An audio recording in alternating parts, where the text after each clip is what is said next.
Bon, ben comme une andouille. J'ai pas voulu trop toucher mon téléphone parce que j'avais les doigts pleins de peinture, donc j'y suis allée comme j'ai pu.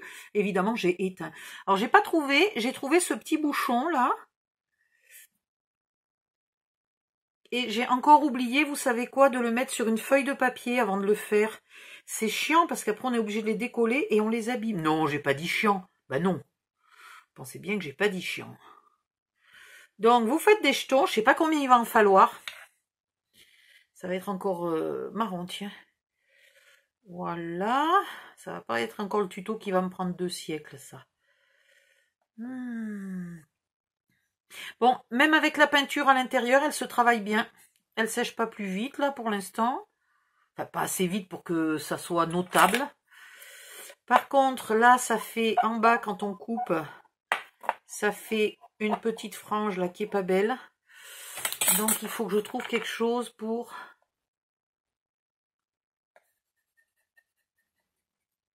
enlever cette petite frange, là. Alors, je sais pas, parce que comme elle est très fine, si je la laisse, une fois qu'elle est sèche, est-ce qu'elle sera pas plus facile à enlever que maintenant? Peut-être bien. Il va falloir que je fasse un essai. Voilà. Et là, le problème, si je ne l'ai pas mis sur un bout de papier, ben regardez, je peux pas décoller mon jeton sans le massacrer. Donc, il faut faire ça sur un bout de papier sulfurisé si possible. Sinon, sur une feuille d'imprimante, ça ira très bien. Voilà. Bon, ensuite, je me disais, si on a des tampons, alors tampons, hop, hop, hop, tampons, peut-être pas aussi gros que celui-là. Ah, mais j'ai que des lettres, j'ai pas des chiffres. J'ai pas acheté les chiffres, merde, la con. Je sais même pas s'ils existaient. Il faut que je cherche dans mes tampons de chiffres. Alors, tampons de chiffres. Tampon bois. Ah non, mais je vous jure. Ah là là là là là là. Ah. Voilà, quelqu'un m'a demandé un tuto pour ranger les tampons en bois. Et je pense que je vais le faire, parce que je sais pas si vous voyez la quantité que j'en ai. Je suis quand même mal barrée. J'en ai une boîte complète. Moi qui ne tamponne jamais rien, pratiquement. Mais bon, la preuve, je m'en sers, hein, finalement. Voilà, alors. Est-ce que on arrive à faire... Bah, après tout, ça pourrait faire. Ça fait un carré autour, mais c'est pas moche. Donc, essayez de regarder dans vos tampons si vous avez de quoi faire le 1, le 5 et le 10. Donc, j'ai ça, qui est un peu petit. Après, j'ai que des lettres. Là, j'ai des chiffres, mais qui sont petits tout aussi. Là, j'ai que des lettres. Et dès que c'est gros, il n'y a que des lettres, en fait. Hein. Non, j'ai des chiffres un peu gros. Oh, mais c'est formidable. Qu'est-ce que j'achète comme merde et puis que finalement, je finis toujours pour m'en servir. C'est pas mal. Si. Moi, je dis, ça justifie... la prochaine fois que j'ose pas acheter, je vais me dire, ah oui, mais regardez les tampons, la dernière fois, je m'en suis servi. Longtemps après. Alors, donc sur les ronds, on mettrait des 1. Ouais, c'est difficile, le 1 est pas au milieu. Donc déjà, il est rond. Il y a le chiffre 1. Et en plus, il est jaune.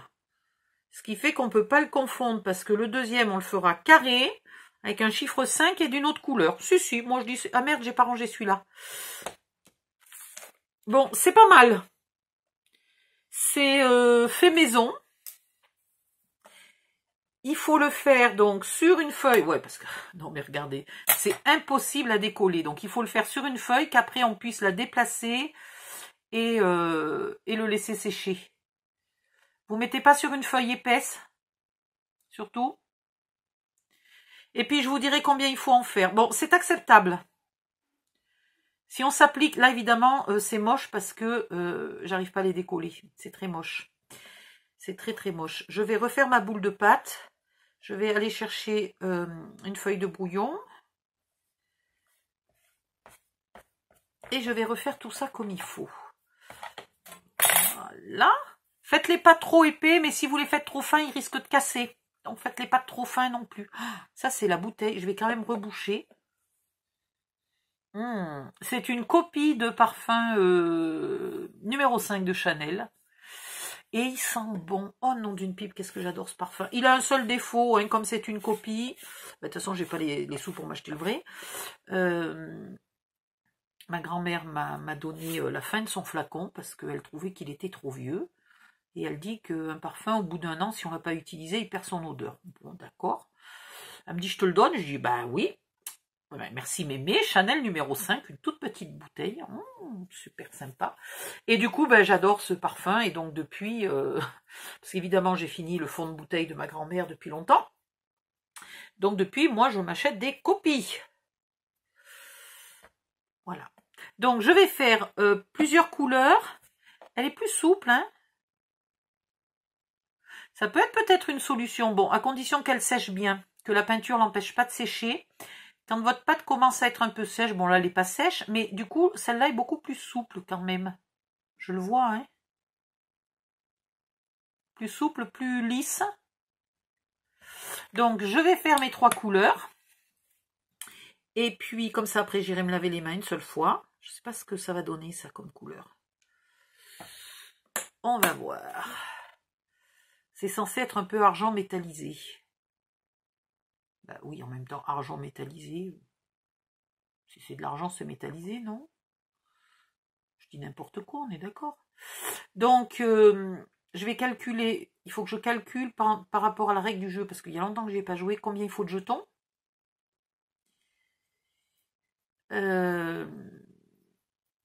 Oh là là. Oh là là. Alors, au début, c'est très, je sais pas, c'est pas très agréable à faire.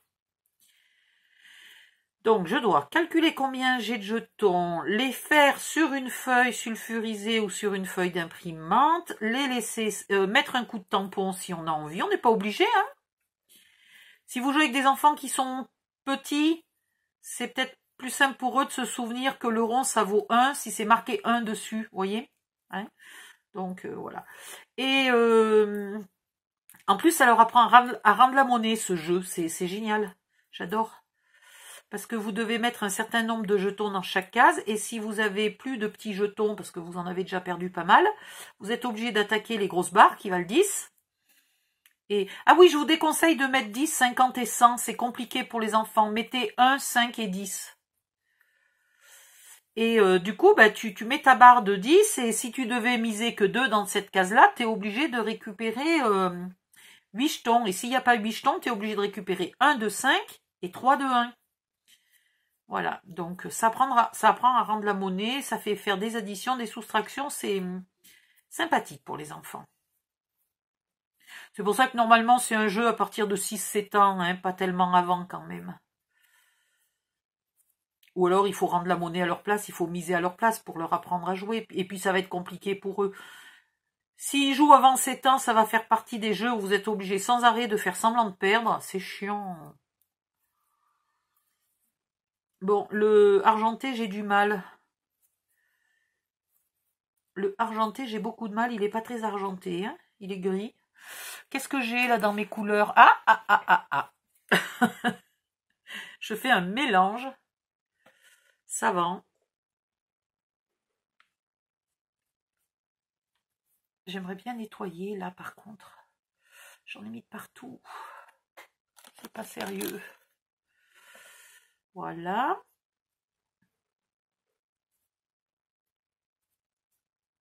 Alors du coup, je suis con parce que l'argenté me plaisait pas, j'aurais pu carrément faire une autre couleur. Dans mon papier, il y a du orange, du jaune et il y aura un peu de rouge, donc j'aurais pu faire jaune, orange et rouge. Ça aurait été peut-être plus sympa. Je trouve que les petits tubes ont plus de pigments, ils colorent mieux que les bouteilles. Bon, ben maintenant que c'est gris, ça va rester gris, hein.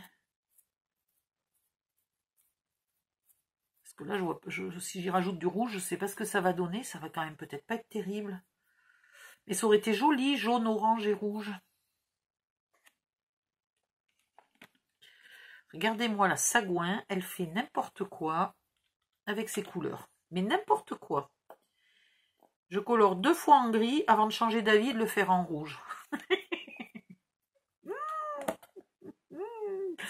Je suis... Qu'est-ce qu'elle a dit, l'autre? Mince. Oh, je sais plus ce qu'elle a dit. Bon, je suis une psychopathe, ça c'est moi qui le dis. Ouais, elle colore pas mal, hein, cette peinture-là.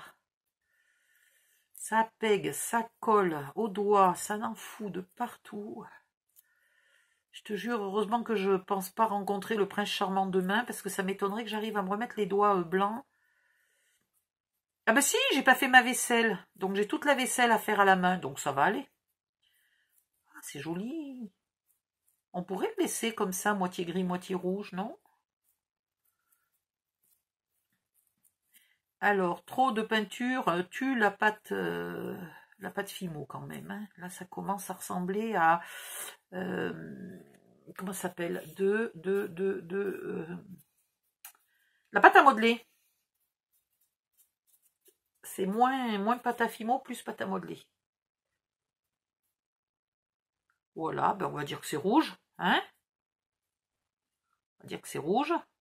Je pense qu'il faut que j'aille me laver les mains entre chaque couleur. Ah ouais, regardez, on pourrait mettre des coups comme ça. On pourrait l'étaler. Attendez, ça serait marrant ça.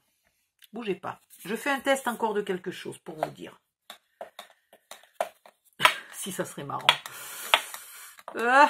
Si on fait ça. Et qu'on en met un bricoulou. Et qu'on fait des...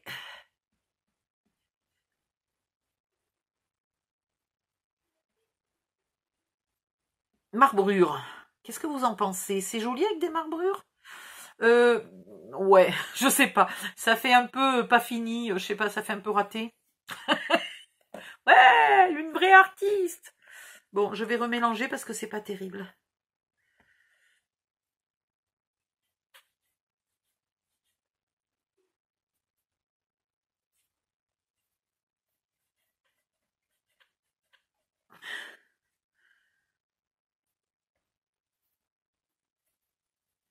Est-ce qu'au milieu c'est bien mélangé? Ouais, c'est bien mélangé. Bon, en tout cas, mon gris, il est bien devenu rouge, hein, il n'y a pas de souci. Il est un rouge un peu particulier, mais bon. Hein. Je vais me laver les mains et je vais refaire du orange et je reviens. Bon, cette fois-ci, je vais essayer de ne pas couper encore une fois la vidéo. À tout de suite.